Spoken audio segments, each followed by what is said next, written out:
கரும்பு கண்டுபிடித்தவர். நாடார் பெருமை கொள்வோம். இன்று தமிழ்நாடு அரசும் புதுச்சேரி அரசும் பொங்கல் தொகுப்பில் கரும்பு வழங்குகிறது என்றால் அதற்கு நாடார் தான் காரணம்.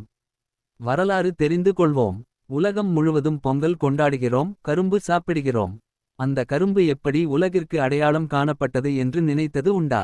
ஆம், கரும்பு என்னும் இயற்கை விளைச்சல் வளர்த்து அதை சாப்பிடலாம் என்று வெளியே கொண்டு வந்தவர் ஒரு நாடார். விவசாயம். தஞ்சைக்கு அருகில் கருணானந்தபுரம் என்ற பெயரில் 550 ஏக்கர் பரப்பளவில் ஒரு பண்ணையை அமைத்தார். அங்கு 15 அடி உயரம் வளரக்கூடிய ராஜ கரும்பு என்ற புதிய ரக கரும்பை உருவாக்கி அரசாங்கத்தின் பல தங்கப் பதக்கங்களை வென்றார். கௌரவம். இவரது மருத்துவ மற்றும் சமூகச் சேவையை பாராட்டி பிரிட்டிஷ் அரசு 1909ஆம் ஆண்டு இவருக்கு ராவ் சாகிப் என்ற பட்டத்தை வழங்கியது.